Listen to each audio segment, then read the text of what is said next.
Thank you very much. I appreciate that singing. Turn to Judges chapter 4 tonight. Judges chapter 4. And as Pastor mentioned, I have written a good bit. I don't like to promote it a whole lot, but if you want to endure some historical research, you can check out my website. It's increasinglearning.com, or you could just search for the name Bill Fortenberry. It's an unusual enough name that there's not very many of us out there. Although you'll find one that's a senator, and I promise I'm not him. So he's. Yeah, if you just search for my name, it'll come up with some of my stuff. And I welcome criticism. So if you see an area where I could improve something I've written, please let me know, because I'm always interested in making it better.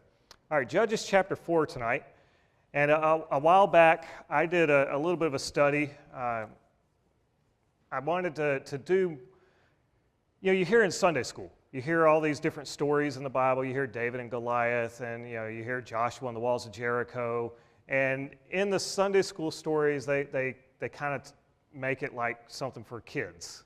So like Noah and the ark, and you see the picture, and you have the giraffes with their heads sticking out of the window, and it's a cute little tiny boat that you couldn't fit 5 animals on, but that's what they picture Noah's ark as. David and Goliath, you have David, this little scrawny, 8-year-old kid almost that's going out against this big giant with a sling, and I wanted to go back through those stories again and go back through all the fun stuff that I enjoyed as a kid about the Bible in those Sunday school lessons, and read them again as an adult and actually study them. And actually, I wasn't looking for spiritual insight. I was just looking to know what happened, to actually look at the battles, for example, and learn the military strategy that was used. It just fascinated me. What kind of strategy did God use? God didn't just reach down and work a miracle every time. Sometimes he gave them strategies, and he would tell them, here, you do this, and they'll respond this way, and then you can respond that way, and you'll win. And I just wanted to go back through a lot of those old stories that I'd heard all growing up and just study them again. And this is one of those stories that I studied that came out of that whole study of all the different battles in the Bible just for fun, but it still has a spiritual lesson. I mean, even when you're reading the Bible just for fun, just to learn something, you still come away with God talking to your heart and giving you guidance in life. And so I want to talk today about the Deborah and Barak in the book of Judges. In Judges chapter 4, I'm going to read the whole chapter to begin with, and then we're going to get into the message and look at how God always wins either with us or in spite of us. And so we can either be on his side and win, or he can win in spite of us, and we're just left in the dust. But let's look at Judges chapter 4, and we'll just read the whole chapter very quickly. And the children of Israel again did evil in the sight of the Lord when Ehud was dead. And the Lord sold them into the hand of Jabin, king of Canaan, that reigned in Hazor, the captain of whose host was Sisera, which dwelt in Harosheth of the Gentiles. And the children of Israel cried unto the Lord, for he had 900 chariots of iron, and 20 years he mightily oppressed the children of Israel. And Deborah, a prophetess, the wife of Lapidoth, she judged Israel at that time. And she dwelt under the palm tree of Deborah between Ramah and Bethel and Mount Ephraim, and the children of Israel came up to her for judgment. And she sent and called Barak, the son of Abinoam, out of Kadesh Naphtali, and said unto him, Hath not the Lord God of Israel commanded, saying, Go and draw toward Mount Tabor, and take with thee 10,000 men of the children of Naphtali and of the children of Zebulun.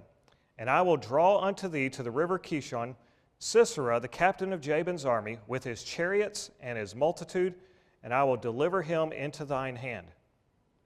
And Barak said unto her, If thou wilt go with me, then I will go. But if thou wilt not go with me, then I will not go. And she said, I will surely go with thee. Notwithstanding, the journey that thou takest shall not be for thine honor, for the Lord shall sell Sisera into the hand of a woman. And Deborah arose and went with Barak to Kedesh. And Barak called Zebulun and Naphtali to Kedesh, and he went up with 10,000 men at his feet, and Deborah went up with him. Now Heber the Kenite, which was of the children of Hobab, the father-in-law of Moses, had severed himself from the Kenites and pitched his tent unto the plain of Zanaim, which is by Kedesh. And they showed Sisera that Barak the son of Abinoam was gone up to Mount Tabor. And Sisera gathered together all his chariots, even 900 chariots of iron, and all the people that were with him, from Harosheth of the Gentiles unto the river Kishon. And Deborah said unto Barak, Up, for this is the day which the Lord hath delivered Sisera into thine hand. Is not the Lord gone out before thee? So Barak went down from Mount Tabor, and 10,000 men after him. And the Lord discomfited Sisera and all his chariots and all his host with the edge of the sword before Barak, so that Sisera lighted down off his chariot and fled away on his feet.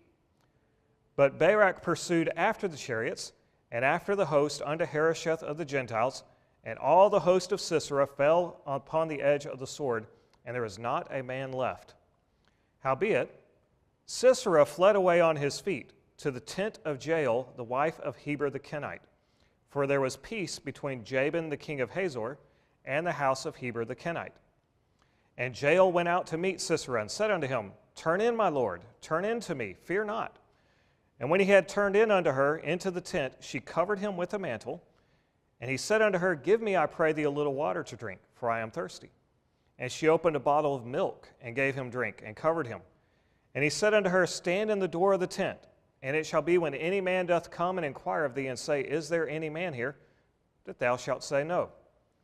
Then Jael, Heber's wife, took a nail of the tent and took an hammer in her hand and went softly unto him and smote the nail into his temples and fastened it into the ground, for he was fast asleep and weary. So he died. I would imagine so. And behold, as Barak pursued Sisera, Jael came out to meet him and said unto him, Come, and I will show thee the man whom thou seekest. And when he came into her tent, behold, Sisera lay dead, and the nail was in his temples. So God subdued on that day Jabin the king of Canaan before the children of Israel. And the hand of the children of Israel prospered and prevailed against Jabin the king of Canaan until they had destroyed Jabin king of Canaan. So that's Judges chapter 4. Chapter 5, by the way, is a song that Deborah wrote about everything that took place in chapter 4. So there's more information in chapter 5, but we'll get to some of that in just a little bit. So let's go back now to verse number 1. And I just want to break this apart, the whole chapter. We're just going to break it apart and see what we can find inside of it. When you read it, we're not very familiar with the territory. We're not familiar with that area. We're not familiar with the history a lot of times. And so some of the things that are said in here just kind of, just very quickly just go right past us. We miss some things. So let's slow it down. We're going to look at it. And I've got on your sheet the whole outline. I didn't put blanks today because I didn't want y'all having to figure out how to spell Zanaim and stuff like that. It's just right there for you. So we're going to start with the participants. And so we have the good guys and the bad guys. So the good guys, starting out, we have Deborah the prophetess, and we see her in verses 4 and 5. And Deborah, a prophetess, the wife of Lapidoth, she judged Israel at that time. She dwelt under the palm tree of Deborah between Ramah and Bethel and Mount Ephraim. Now, the judge is the leader of Israel during this time. They're led by judges. This is a cycle. They go into captivity. A judge rises up, and a judge leads Israel and delivers them from the captivity. This is the only time that there is a woman judge. There's a whole bunch of judges throughout the whole book, and there's one female judge, and that's here with Deborah. And I think that Deborah is the judge here because the men were too scared. God prefers to have men in leadership. That's what he has written in the Bible. It's what he wants, is for the men to step up and to lead. But if they don't do it, he's going to find someone to lead. And so he raised up Deborah to be the leader here. Verse number 8 tells us about Barak. When Deborah came to Barak, who is the leader of the military leader of Israel, she came to him and said, go up and fight.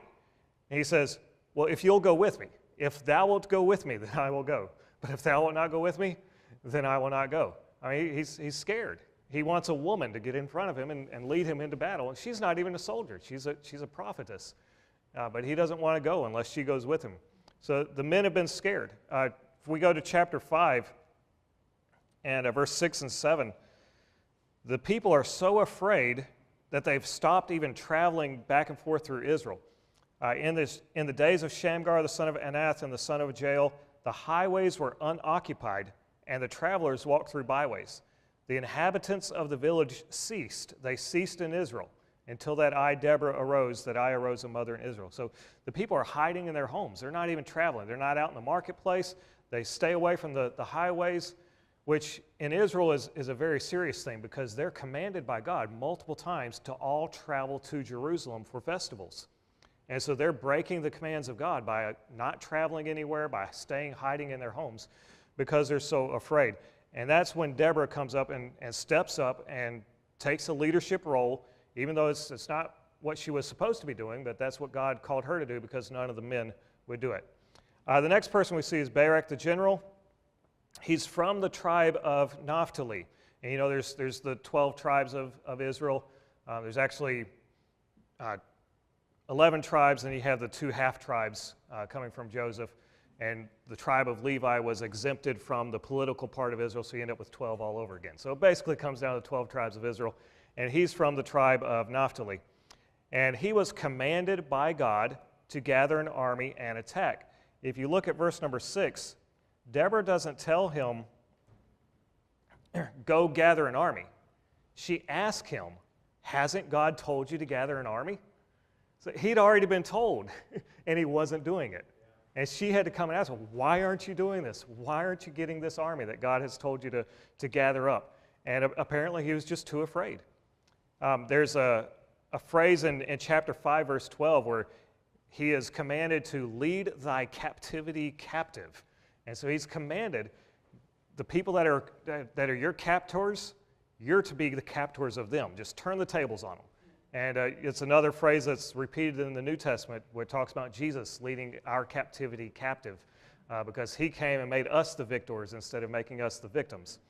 That's what Barak was supposed to do, and he didn't do it. And because of his fear, in verse number 9, God told him, because you're so afraid and you're having to be forced by a woman to do this, you're not going to get the honor. He could have had the honor of killing Sisera and defeating Sisera in a grand and glorious battle.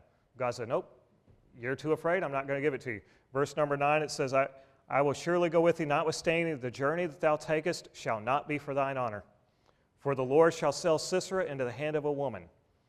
And so he had the opportunity, and he missed the opportunity because he was too scared to do what God asked him to do. The next person we see is Jael. Now, Jael is just a simple housewife. You know, she's not a warrior. She's not out in battle. She's not even an Israelite. She's a Kenite. So the Kenites were Moses' father-in-law's descendants, so they're from the area of Midian. And her husband, Heber, had decided to move up into Israel. So they're from the south, below Israel, and they've moved up north into the northern part of Israel by themselves. And she's the wife of Heber the Kenite. They lived apart from the rest of the Kenites. They lived near Kadesh Naphtali, and they were at peace with Israel's enemy. So she's not even on Israel's side, but she recognized, this is a bad guy, Sisera. I got to take him out. So that's Jael, a little bit about her. And then you have 10,000 men from Naphtali and Zebulun. And so now I want you to go to chapter 5 and verse 14. Naphtali and Zebulun, that's just 2 of the 12 tribes. So there's 10,000 men, but all of Israel is under subjection here. All of Israel is in bondage, but only 10,000 men from 2 tribes were willing to go to battle. And it tells us a little bit in Deborah's song about the other people. So let's start with verse 14. Out of Ephraim was there a root of them against Amalek. And so for Ephraim, they apparently were called to battle, and they said, we're fighting Amalek. So it's a different nation, but it says just a root of them, just a few of them. just not the whole tree of Ephraim, just the root, just a tiny little bit of them. They were fighting Amalek, and they excused themselves from the entire battle. They excused the entire tribe from fighting against Jabin because they're busy fighting Amalek. And then you have Benjamin right after that, and I just lost my place, sorry. All right, Benjamin. After thee, Benjamin among thy people. So Benjamin is among the people of Ephraim. So they said, oh, we're helping Ephraim. We can't go help you. And then you have Machir, who is Manasseh, the tribe of Manasseh. He's too involved in politics. Out of Machir came down governors. So they said, we're too busy governing. We're too busy with politics. We can't go to the battle. You have Zebulun who said, well, we'll write about it. I'm an author. I like writing, but sometimes you're supposed to write, sometimes you're supposed to fight. And Zebulun said in verse 14 here at the end, out of Zebulun, they that handle the pen of the writer. So they said, we'll just write about it. Y'all go do the work and we'll tell your story. And then you have Issachar, sent leaders, but no soldiers. And the princes of Issachar were with Deborah, even Issachar and also Barak. So they sent leaders, they didn't send any soldiers. So they weren't going to do the hard work. They were just going to be in leadership. Although leadership is actually kind of hard. But anyway, they didn't want to get their hands dirty. And then you have Reuben. Reuben said they're thinking about it. For the divisions of Reuben, there were great thoughts of heart. they thought about it. Yeah, we'll think about it. And they just kept thinking about it, kept thinking about it, kept thinking about it, and never actually got to the battle. Gilead, which is the tribe of Gad. Gilead abode beyond Jordan. So they said, we're too far away. Dan was busy with their shipping. Dan remained, and why did Dan remain in ships? In verse 17. And Asher didn't want to leave home. Asher continued on the seashore and abode in his breeches. So we're going to stay right where we are. We don't want to leave. Judah and Simeon, they aren't even mentioned in Deborah's song. They probably didn't even respond. When the summons was sent out, said, we need soldiers, they probably just didn't even bother responding. Only Naphtali and Zebulun were willing to fight. So only 2 out of all the tribes of Israel were willing to send men, and they managed to send 10,000 men to Barak. So that's the good guys. You have Deborah the prophetess, Barak the general, Jael the hero, and then you have the 10,000 men from Naphtali and Zebulun. Now the bad guys, those are the Canaanites. And we see you have King Jabin of Hazor in verse number 2. He's mentioned multiple times, verse number 2, and then also at the very end he's mentioned several times. But Jabin, the king of Hazor. Now there's actually another Jabin, king of Hazor, mentioned in the Bible back in the book of Joshua, chapter 11. That's 120 years earlier. It's probably his grandfather or great-grandfather or something like that. Joshua completely wiped out the people of Hazor. And what happened when Joshua went through the land of Israel, he completely destroyed all of it. Killed man, woman, and child, killed all the animals. I mean, he just completely destroyed everything that breathed in the whole land. And then those people that were there had relatives in neighboring communities. And the Israelites sat on their haunches and they didn't go out and occupy the land after they defeated everyone. They just all stayed in one place and didn't spread out like they were supposed to. And so the relatives in the neighboring villages, they came back in and reoccupied those lands. And the book of Judges is largely about them having to go back and refight those same battles and take back land they had already conquered and they didn't occupy. And so this is one of those cases where Hazor is a land where they had already defeated it. That land was already theirs. They just didn't go in and occupy it and claim it. God had that blessing for them. They didn't claim it, and it turned into a curse later on when Jabin and one of the grandsons of Hazor came back. And then you have Sisera. Sisera is the general of the Canaanites. He lived in Harosheth, a city which is near the Kishon River. He had been terrorizing Israel for 20 years. And there's a very neat, interesting thing said about him at the end of chapter 5. He was apparently never married. And that was very unusual for that time period. But chapter 5, verse number 28, this is in Deborah's song again. And Deborah is talking about Sisera's mother.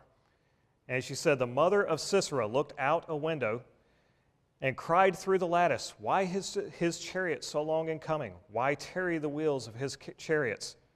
Her wise ladies answered her. Yea, she returned answer to herself. Have they not sped? Have they not divided the prey to every man a damsel or two?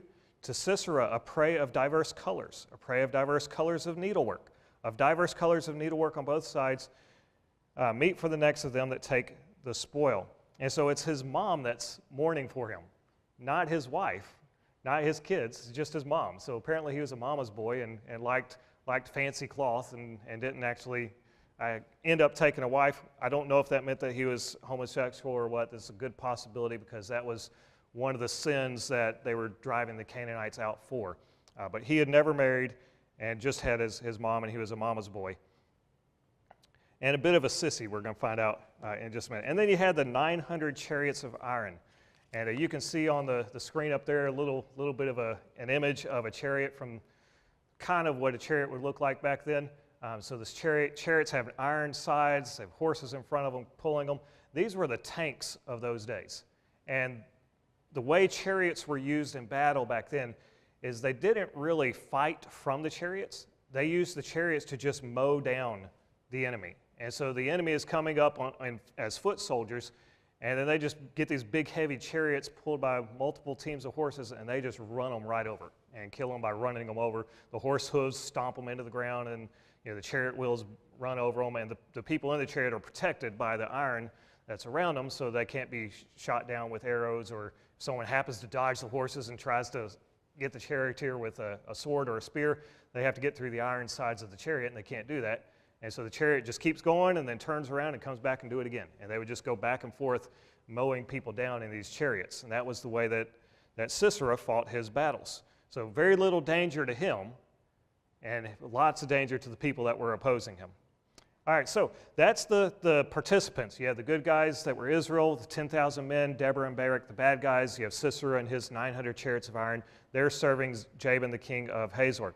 All right, let's look at the location. If you'll go ahead and pull up that map on the screen, and it's kind of hard to see on that screen back there. I don't know if it's easier for y'all to see it up here. You have the same map in your handout there. Yours isn't all colored in. It's just a sketch.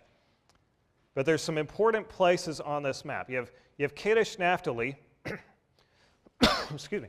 It's a city on the shore of the Sea of Galilee. So I think it's on the southern shore. Some people say it's on the northern shore. They're not entirely certain of exactly which shore it's on, but it's on one of the shores of the Sea of Galilee. I put it on the southern shore because of my research. I think that's accurate. Then you have Zanaim, and I don't have Zanaim listed on either map, but it is just to the left of Kedesh. And so if you can see on this map up here, there's kind of a flat area next to Kedesh. And that's Zanaim. That's the plain of Zanaim. So that's where Heber, the Kenite, that's where Jael, their tent was right there in that plain. So right there next to Kedesh. Then you have Mount Tabor. That's the one that's in the middle. And on this screen, you can see it's a little bit of an elevation up to Mount Tabor. It's the high point in the area. Very strategic for God to tell Barak to take his men up to Mount Tabor because that gives them the high ground. Then you have Harosheth. That is a town that is occupied by Gentiles. So this is going to be Jabin's people that are in Harosheth. And that is all the way over next to the river. The river there is the river Kishon. And so you have those points, and the battle is going to be fought in between those points. The battle most likely started at the base of Mount Tabor because Barak waited until the very last minute to go down. In verse number 14 of chapter 4, Deborah has to come to Barak and said, "Up, for this is the day which the Lord has delivered Sisera into thine hand." He wasn't going to battle. He's there, he's got his soldiers, he's ready for battle, and he's still just sitting there. And Deborah has to come in and say, get up, go to battle, get out there and fight. So he's waiting till the very end. So the battle's probably all the fighting probably took place right at the base of the mountain of Mount Tabor. All right, so that's the location. Now let's look at the battle itself. And in verse number 6, we see, the background information. Deborah calls Barak to go to Mount Ephraim. He goes to Mount Ephraim. Then they go back to Kedesh. And I don't have Ephraim put on there. It's a little bit south of Mount Tabor on the southern side of the plain. They go back to Kedesh together in verse number 9. And so in verse number 9, she said, "I will surely go with thee." At the end, and Deborah arose and went with Barak to Kedesh. And then in verses 10, 6, and 12, so we're going to start with 10. Verse number 10, it says, "And Barak called Zebulun and Naphtali to Kedesh, and he went up with 10,000 men at his feet." And then verse number 6 says basically the same thing. Earlier, Deborah had told Barak, "Hath not the Lord God of Israel commanded, saying, Go and draw toward Mount Tabor and take with thee 10,000 men of the children of Naphtali." And then also in verse number 12, "And they showed Sisera that Barak the son of Abinoam was gone up to Mount Tabor." So Barak went up to Mount Tabor. It's the high point in the area. It's a very strategic idea to go up there to start your battle. One of the reasons for him to go up to Mount Tabor instead of coming out in the plain is because chariots aren't very good on the mountains. Chariots are really good out in the plain because they can all just line up in a row and just, charge over the enemy. But when they get into the mountains, the chariots, there are many places that the paths aren't wide enough for chariots, so they can't go up. Where there's not a path, they can't go at all. So they lose their advantage when the chariots start going up the mountain. So that's why Barak went to the mountain instead of out into the plain to fight these chariots. Heber had seen Barak go up to the mountain. Remember, Heber is friends with Jabin. They're at peace with Jabin. And so Heber saw Barak go up to the mountain. And so in verse 11 and 12, Heber then sent word to Sisera that Barak was up on the mountain. Sisera then gathered all of his army at Kishon near Harosheth of the Gentiles. So you can see, if you look on your map, you've got Mount Tabor way over here. You've got Kishon and Harosheth of the Gentiles over here. There's a big open plain in between them. And so you have the mountains where Barak is. You have the plain and the river where Sisera is. And Sisera is marching across the plain to Mount Tabor. And so Deborah had to tell Barak, get up, go fight. So Barak gets up and he goes fights. The Israelites come rushing down the mountain. The chariots are coming toward the mountain. The Israelites meet the chariots, and something very interesting happens. Verse number 15 says, "And the Lord discomfited Sisera and all his chariots and all his host with the edge of the sword before Barak." That should not have happened. That is physically impossible. For these are ragtag men. They're not soldiers. They're just farmers. They got some swords, and they're going up against tanks, and they win. And that really should not happen. There's no explanation here about it. But if you go to chapter 5 and verse 20, we have another statement that we don't really understand. But in chapter 5, verse 20, Deborah is saying, "They fought from heaven. The stars in their courses fought against Sisera." And we don't really know what that means. But something happened so that the stars in heaven are fighting against Sisera. It could have been like with Joshua with his longest day. During that battle, you had hailstones coming out. And the hailstones, they're massive hailstones. They're coming out and hitting the enemy and killing the enemy as the Israelites fought. Could have been something like that. Could have been lightning from the heavens that was striking these iron chariots. I mean, you can imagine an iron chariot and lightning striking it. Everyone in that chariot's going to die. The horses are probably going to die. That'd be pretty severe. It may even jump from chariot to chariot. Could have been something like, we don't know exactly what it was, but we know God is the one that won that battle. It wasn't Barak. It wasn't the children of Israel. God himself worked a miracle and won that battle for them.